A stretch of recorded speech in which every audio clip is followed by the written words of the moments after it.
Tá muito fraco. Boa noite, igreja. Aí, muito bom estar de volta, voltando de férias agora, poder estar em comunidade, estar em igreja, poder rever os irmãos. Isso para mim é uma grande alegria. Nesse mês que eu passei fora, de coração, senti muita falta de vocês. Eu creio que a igreja de Jesus e a comunidade de fé são pessoas que escolhem caminhar junto para um propósito, em um só coração, em uma caminhada de fé. E faz falta, sabe? Eu voltei muito mais sensível. Eu tenho, nessa semana, chorado muito na presença de Deus. Nos louvores, nas orações, nas coisas que eu tenho lido, pastor Reinaldo, eu tenho chorado muito na presença de Deus. E glória a Deus por isso, porque eu tenho pedido isso. E um pouco que nós vamos conversar nessa noite é dentro do nosso tema, é dentro da nossa série, que é uma igreja irresistível. E hoje nós vamos trabalhar no tema Uma Igreja Irresistível Arrisca. Mas eu queria perguntar e começar um questionamento com vocês. Sou um cara que eu sou filho de uma professora de filosofia. Minha mãe, ela gosta de questionar, ela gosta de nos instigar, a nos perguntar, a ter convicções, a ter alguma certeza sobre o que a gente crê, ou o que a gente acha que crê. E eu queria te perguntar primeiro, antes da gente pensar numa igreja que é irresistível, eu queria te perguntar para você, o que é igreja? O que é a igreja? Temos dentro da nossa mente vários conceitos diferentes. Temos em nós conceitos prontos, verdades que nos foram ditas e tomamos para nós sem saber de onde ela veio. Sem saber de onde ela veio. É porque eu ouvi no EBD? É porque eu ouvi num culto? É porque está lá? Está entendendo? O que de fato é ser igreja? O que de fato é ser igreja? Isso tem que ter um espaço em nosso coração para a gente ter convicção. É só uma instituição? É um grupo que se reúne? É um grupo que se reúne. Isso precisa estar firme em nós. Isso precisa estar fechado com a gente. Essa manhã foi uma manhã muito especial. Quem estava em EBD da juventude, foi um tempo eu creio que foi um tempo de ser igreja. De chorarmos juntos, né, Ortiz? De podermos ministrar uns aos outros e de podermos juntos chegar a um ponto e chegar a um pensamento. Muitos de nós viemos de culturas diferentes. Eu vim de Minas, um estado totalmente diferente que São Paulo. Eu vim de uma família pastoral, totalmente diferente de outras famílias. Gente com pensamentos diferentes, com cuidados diferentes, com educações totalmente diferentes, mas que através de algo e através de alguém conseguem pensar em um mesmo ponto. Conseguem chegar ao mesmo ponto. Se você não está vindo no EBD, até isso, né? A gente vai de viagem, quando a gente volta até do EBD a gente sente saudade. Como é difícil, né? Acordar de manhã num domingão. Mas até disso a gente sente saudade. E quem esteve aí, não que você não veio, não que você perdeu, mas você deixou de ganhar, sabe? Amém? Então eu te espero domingo de manhã aqui, 9 horas. Eu queria conversar um pouco sobre expectativa com a nossa igreja, com a comunidade. Eu sou um cara de muita expectativa, sabe? Sou um cara de muitos sonhos. Eu gosto sempre de dizer que eu gosto de sonhar 1000 coisas, porque sempre realizam só 100. Se eu sonhar só 10, não vai realizar nada. Então eu gosto de sonhar, eu sou movido a sonhos, eu sou movido a desafios, eu gosto de meta, eu gosto de sonhar alto, eu não gosto de ficar muito na mesmice, eu não gosto muito de uma rotina.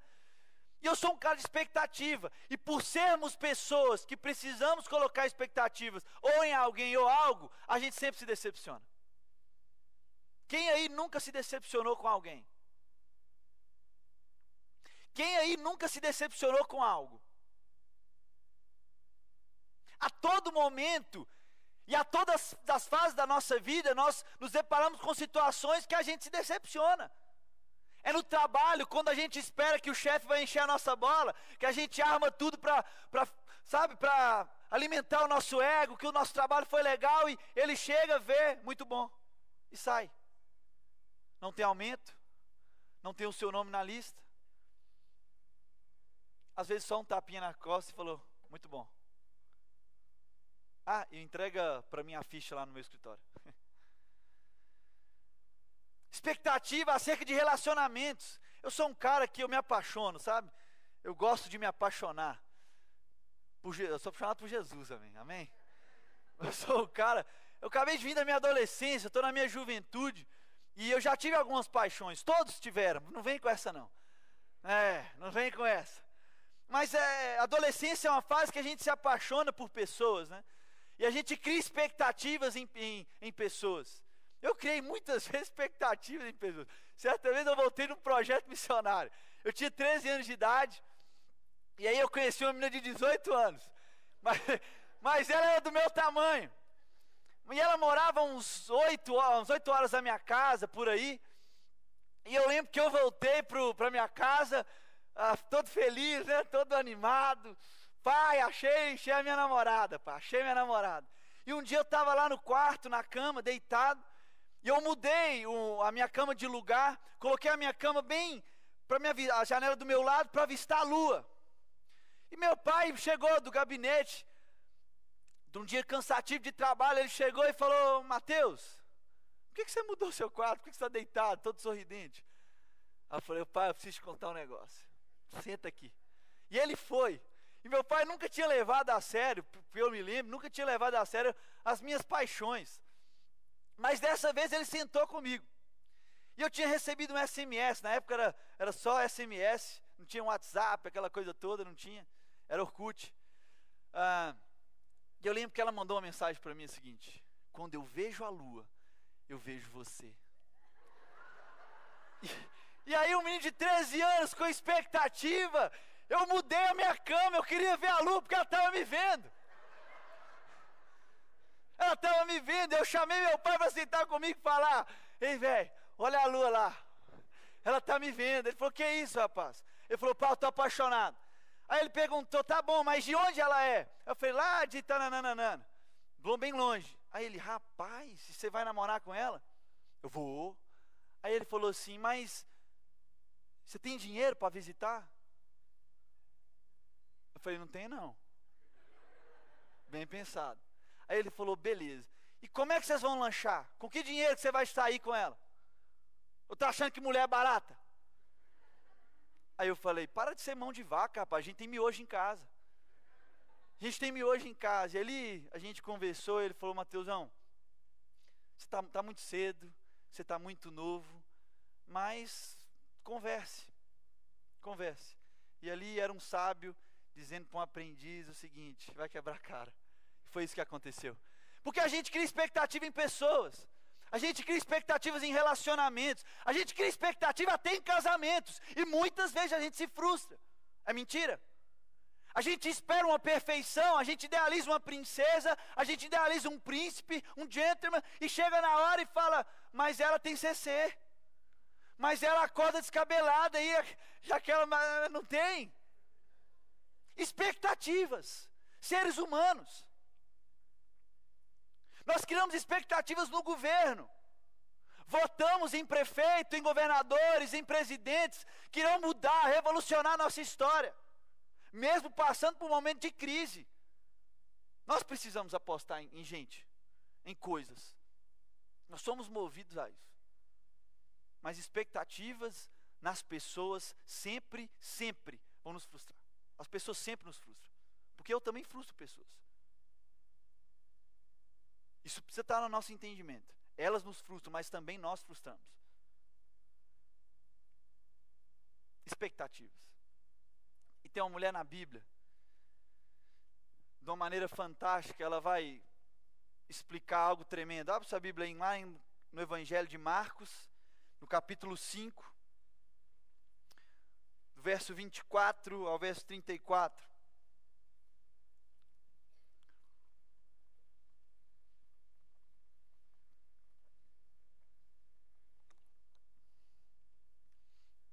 Capítulo 5 do Evangelho de Marcos, capítulo 24, verso 34. Vai dizer da história da mulher do fluxo de sangue.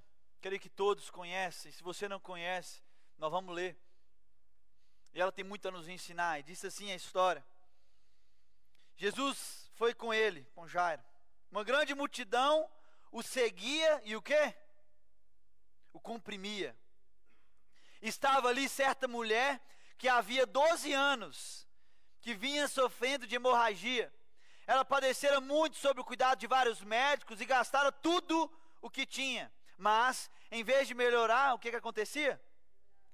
Quando ouviu falar de Jesus, chegou por trás dele, no meio da multidão, e tocou em seu manto, porque pensava: se eu tão somente tocar em seu manto, ficarei curada. Imagine a história dessa mulher,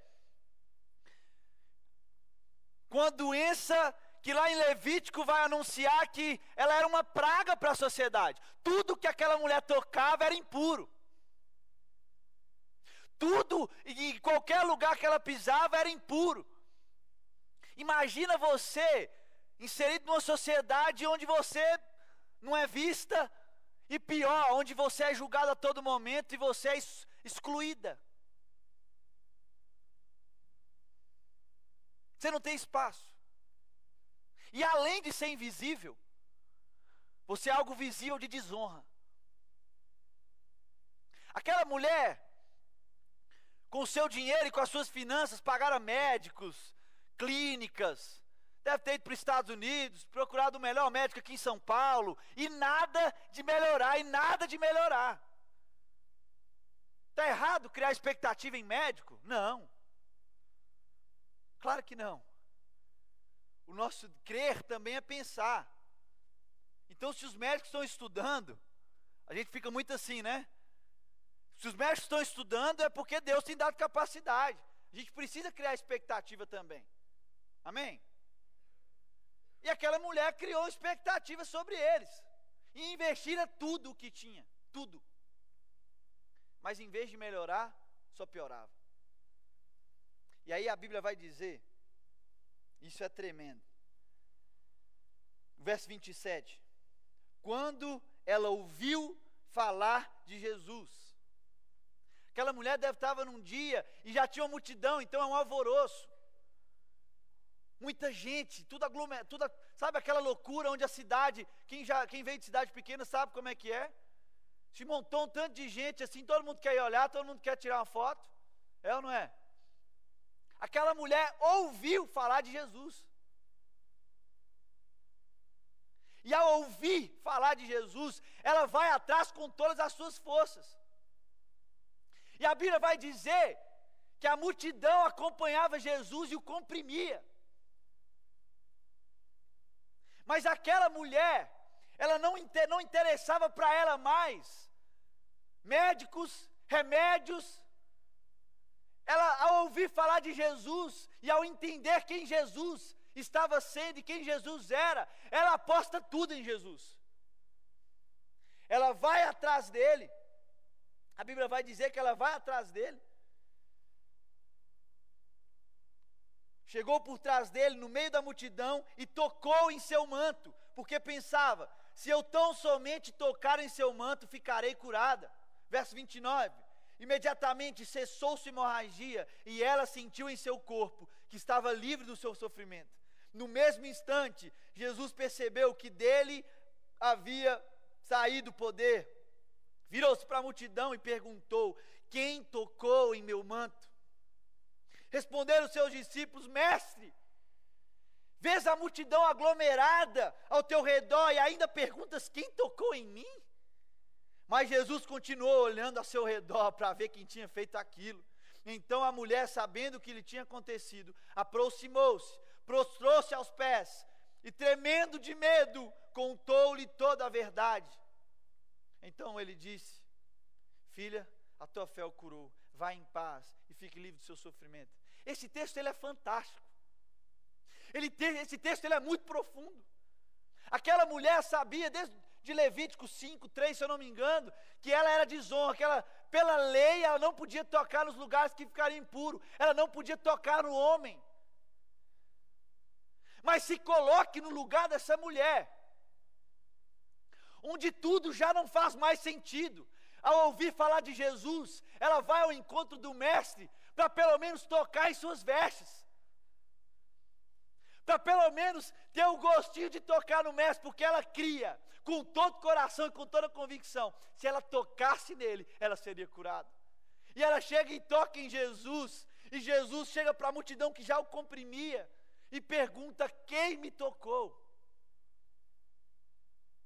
Quem me tocou? Cara, tanto de gente o comprimindo. Ele pergunta: quem me tocou? E ele vai dizer: saiu de mim poder. Saiu de mim poder. A nossa grande questão, nós temos muito para aprender com essa mulher. A nossa grande questão é que o Evangelho e a palavra de Deus nos inspira e nos ensina e nos incomoda a prestar atenção em algo. O que Deus espera de mim e de você não é que a gente coloque expectativa em pessoas. Não é que eu e você coloquemos expectativa em coisas, em governo, em igreja, em pastores. Não. O que Ele espera de nós, o que Ele nos ensina, através da sua palavra que é viva e transforma, é que eu e você precisamos de todo coração colocar expectativa no Pai, em Jesus. Mesmo que a dificuldade esteja ao nosso redor, à nossa frente, aquela mulher não podia estar ali, mas ela não interessa mais nada para ela. Ela rasteja, ela empurra. Ela deve ter levado uns pedalos, Robinho, né? Mas não estava nem aí, porque ela tinha uma visão, ela tinha um alvo. Ao ouvir falar de Jesus, ela precisava tocar em Jesus. Só tocar nele. Só tocar nele. E aí a grande pergunta: por quê? Por que o toque daquela mulher é diferente de toda a multidão? Por que o toque daquela mulher é diferente de toda a multidão? Porque Jesus parou para falar que alguém tocou e saiu dele poder. Isso só acontece quando eu e você, depois de quebrar tanta cara, depois de vacilar tanto, quando eu e você entendemos que nada mais importa a não ser colocar todas as nossas fichas, toda a nossa expectativa, tudo nas mãos daquele que nos criou, nas mãos de Jesus, tudo, tudo, até que nada mais importe, colocar tudo nas mãos do Mestre, para que ele pare a multidão e diga assim: saiu de mim poder, saiu de mim poder. Outra coisa que ela vem nos ensinar, isso reflete na igreja, é que, infelizmente, as pessoas têm uma visão da igreja totalmente diferente do que Jesus apresentou. Totalmente diferente. Aqui da frente nós dizemos: vamos orar. O que todos fazem? Abaixa a cabeça. Vamos louvar o Senhor. Todo mundo levanta. Por que você faz isso? Já parou para perguntar? Para se perguntar? Que a Nancy manda. Não, calma. Já parou para se perguntar? Algumas tradições e alguns vícios que a religião nos traz? Alguns vícios que a religião nos traz? Onde eu dou meu dízimo colocando expectativa no que Ele vai me dar. Isso, pastor, é não entender o que é a igreja. Porque na crise que nós estamos vivendo, financeira, isso não podia ser problema. A gente não precisa usar nada teológico. Porque se entendemos o que é a igreja, o que é a comunidade não deixa o seu corpo passar por dificuldade.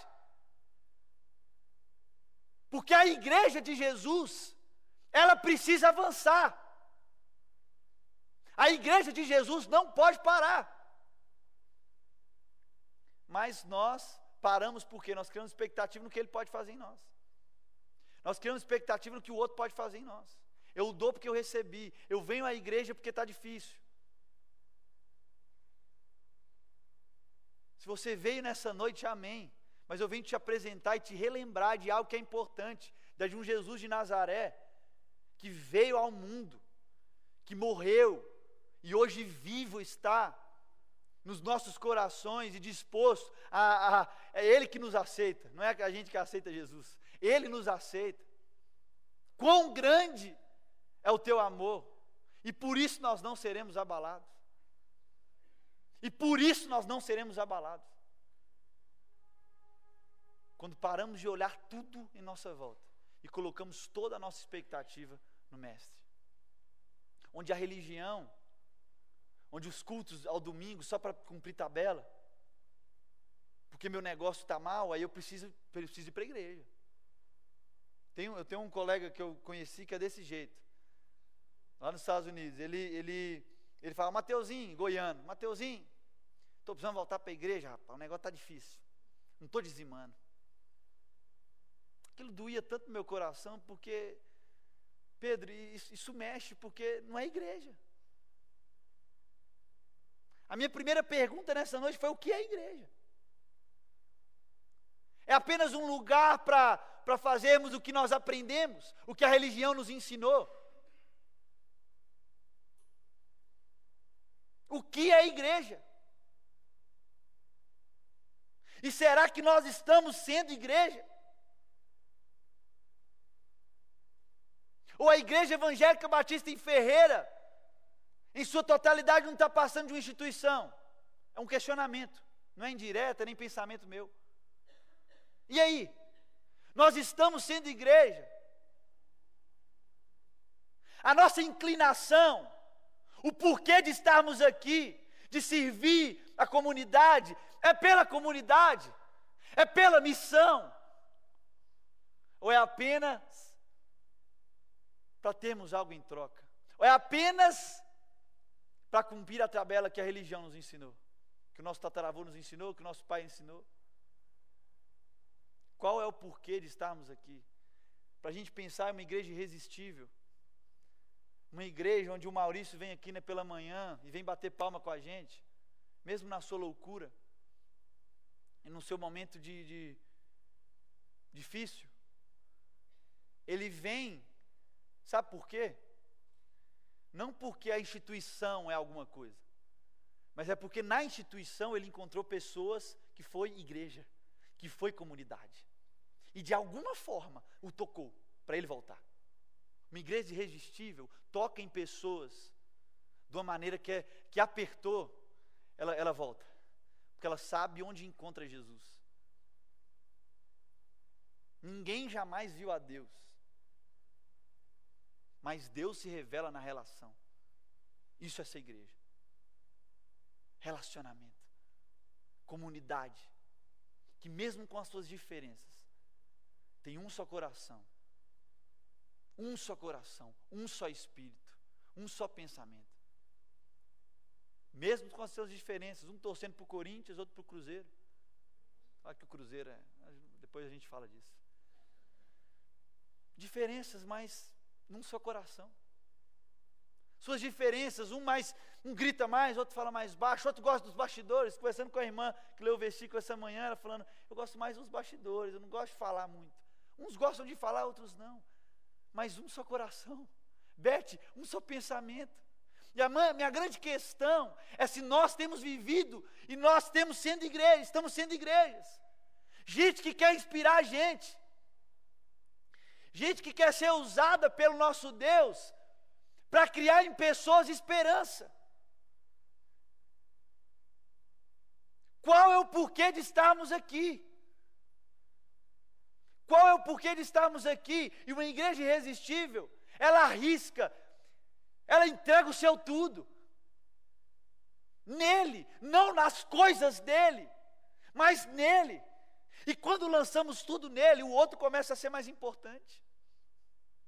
O Maurício começa a ser mais importante. Casais que estão passando aperto começa a ser mais importante. Gente que está desempregada e tem filhos começa a ser mais importante que os meus. O que é isso? Que filosofia é essa? Esse evangelho. Uma igreja irresistível arrisca. Em momentos de crise a gente não para.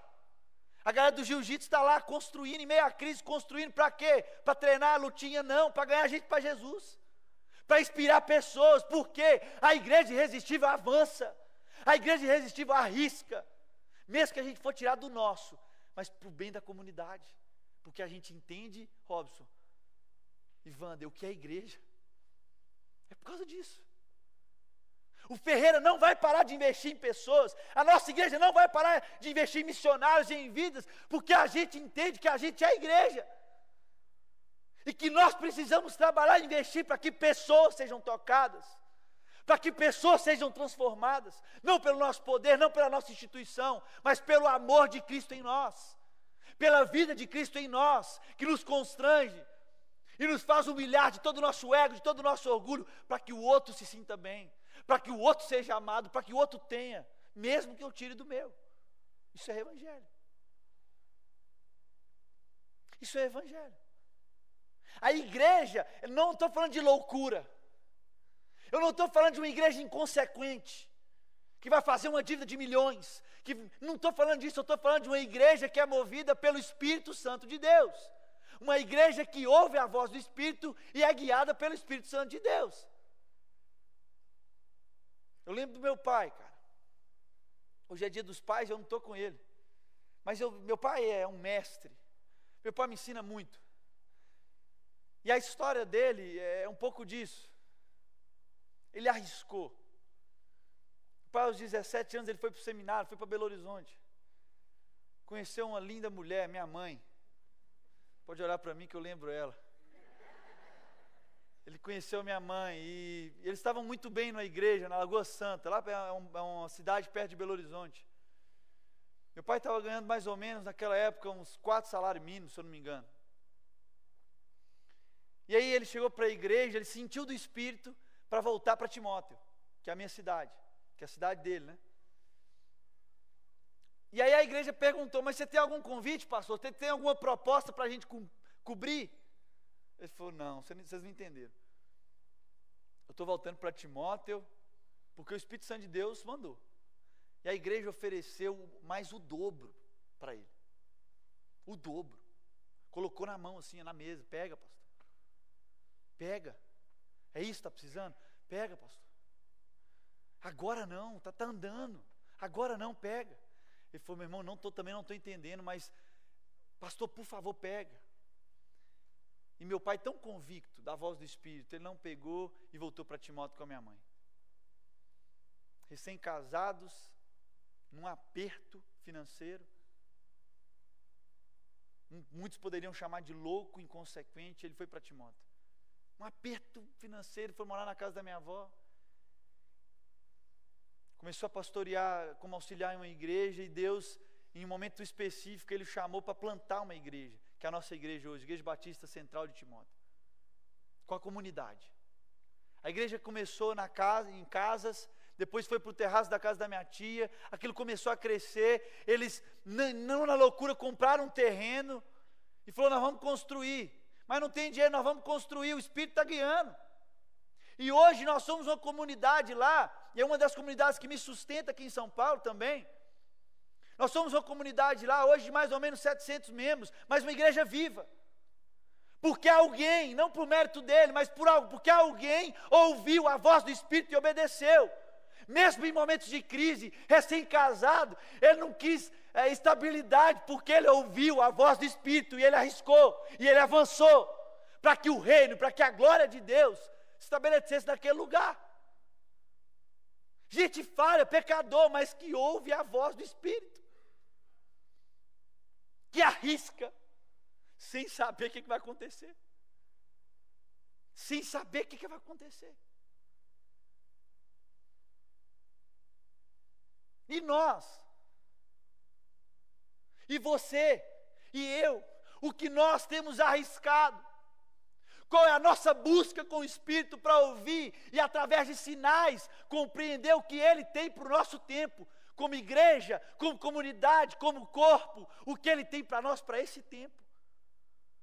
O que nós iremos fazer para que nós, cada dia nos tornemos uma igreja irresistível que avança, que não retrocede, que avança. Que a crise bate, que aperta o financeiro, mas que avança. Que avança. Isso é ser igreja. Isso é ser igreja. É compreender que a nossa expectativa não está nas coisas de Deus. Não está nas coisas que Ele fez. Nós podemos nos jogar, nos lançarmos, amém. Mas a nossa expectativa não pode estar aí. A nossa expectativa precisa estar nele. Precisa estar em Jesus. Em Jesus. A missão não é sobre nós. A missão não é sobre nós. O Evangelho não tem a ver comigo e com você. É sobre Ele. É sobre Ele. É por Ele. E é para Ele.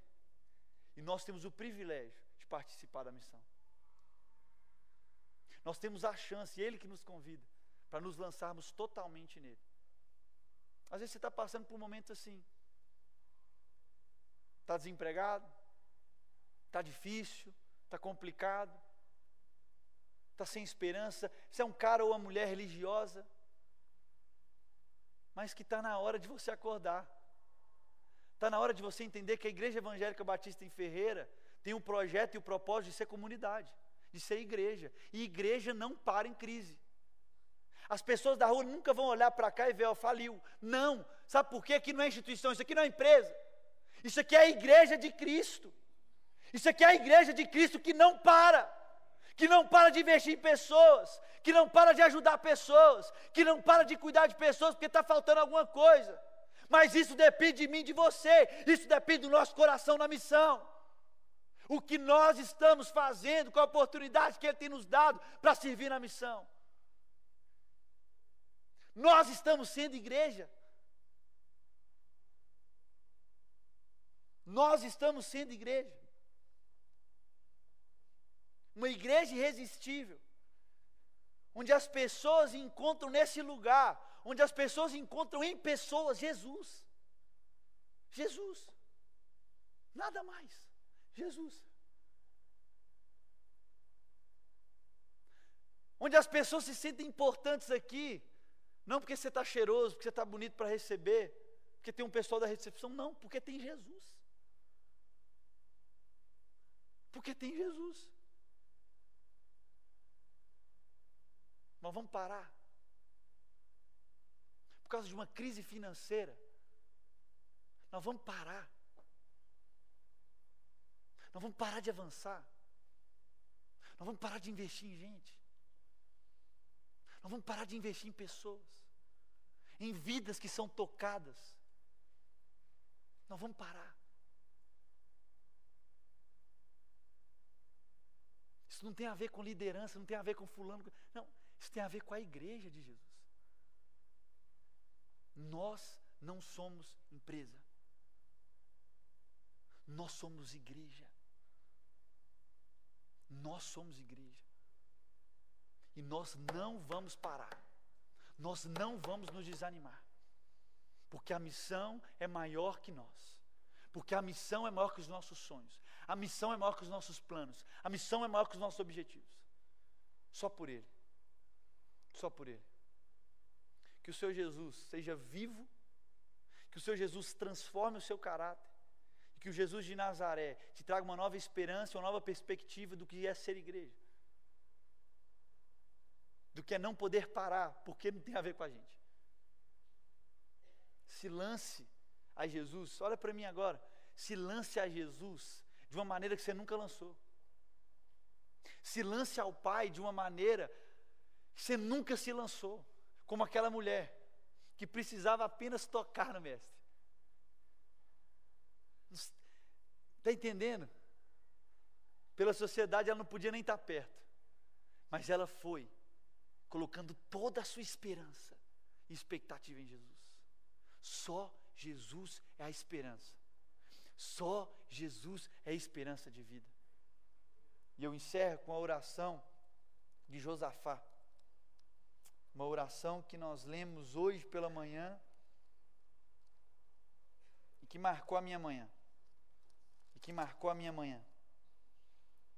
E ela está no capítulo 20. Não precisa abrir, presta atenção em mim. Eu já estou encerrando.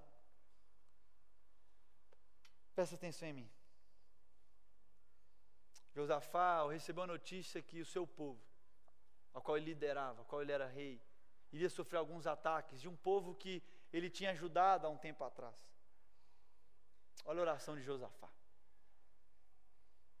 Senhor, Deus dos nossos antepassados, não és tu o Deus que estás no céu?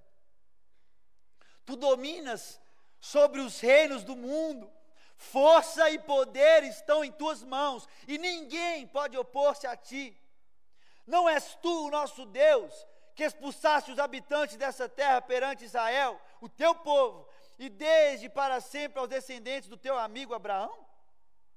Eles a têm habitado e nela construíram um santuário em honra ao teu nome, dizendo: se alguma desgraça nos atingir, seja o castigo da espada, seja a peste, seja a fome, nós nos colocaremos em tua presença diante deste templo, pois ele leva o teu nome, e clamaremos a ti em nossa angústia, e tu nos ouvirás e nos salvarás. Mas agora, aí estão os amonitas, os moabitas e habitantes de Monte Sei, cujo território não permitiste que Israel invadisse quando vinha do Egito. Por isso os israelitas se desviaram deles e não os destruíram. Vê agora como estão nos retribuindo, ao virem expulsar-nos da terra que nos deste por herança. Ó nosso Deus, não irá tu julgá-los? Pois não temos força para enfrentar esse exército imenso que vem nos atacar. Não sabemos o que fazer, mas os nossos olhos se voltam para ti. Uma oração de convicção, de entendimento de quem Josafá era e de quem o Deus, e de quem Deus era, de quem o Deus do povo dele era. E no verso 17, B, vai dizer, presta atenção: não tenham medo, nem desanimem, saiam para enfrentá-los amanhã, e o Senhor estará com vocês.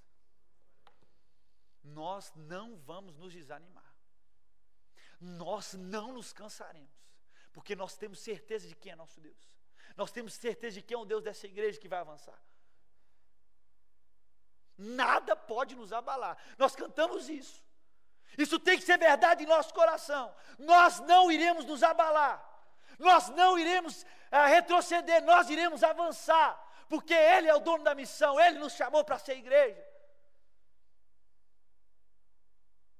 Se arrumem. Estejam prontos amanhã. Porque eu, o Senhor, estarei com vocês. Se preparem.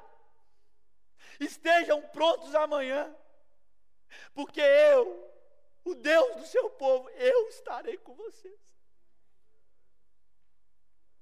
Deus não vai nos abandonar, Ele não nos deixará sozinhos, mas nós precisamos avançar.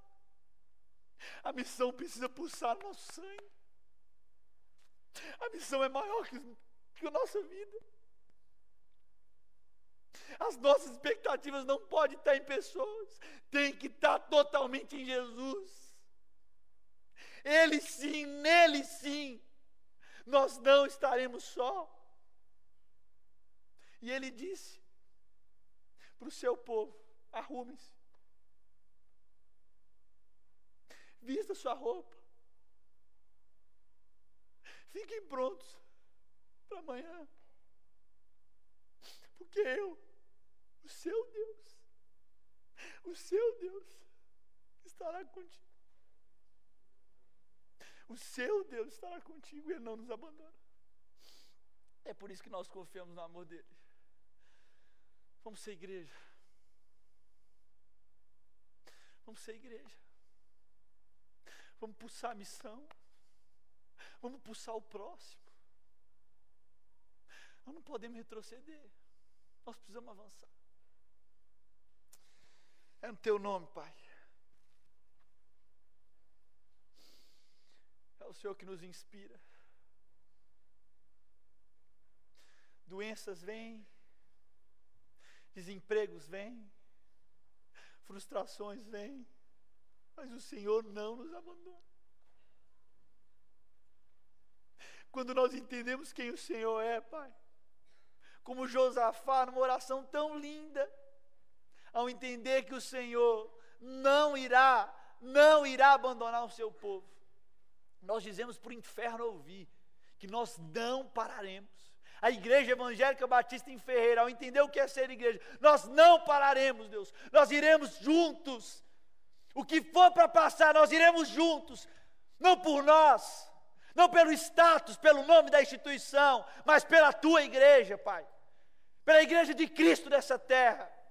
Nós iremos amar pessoas, nós iremos investir em missionários, nós iremos sustentar pessoas, mesmo que a gente tire do nosso. Nós queremos dizer, Pai, que nós cremos que só em Ti há esperança. Nos ajude a colocar todas as nossas expectativas em Ti, para que a gente não frustre com o pastor, frustre com liderança, frustre com nossos pais. Totalmente em Ti, juntos, como comunidade, como um corpo de Cristo, onde o outro é mais importante que eu, onde a religião que dita as regras, que ditava as mesmas regras para aquela mulher não avançar até Jesus, para aquela mulher não ter coragem e ousadia, aquilo que o Tiaguinho disse, ousadia, perseverança, de ir, porque a lei mandava uma coisa, que as pessoas não se travem na religião, mas que elas possam ir além, que a Igreja Evangélica Batista em Feira possa ir além, que as pessoas se assustam quando olhar para a nossa igreja, não porque nós temos eventos, porque temos um templo e tal, não, mas porque a gente não para de investir em gente, a gente não para de investir em pessoas, em qualidade de relacionamento, porque o Senhor, ninguém jamais viu o Senhor, mas o Senhor se revela na relação, e nós queremos que o Senhor se revele aqui neste lugar, sendo abraço, sendo amor, sendo beijo, sendo carinho, sendo o que as pessoas precisarem. Faça em nós, Deus, e seja em nós, seja a esperança.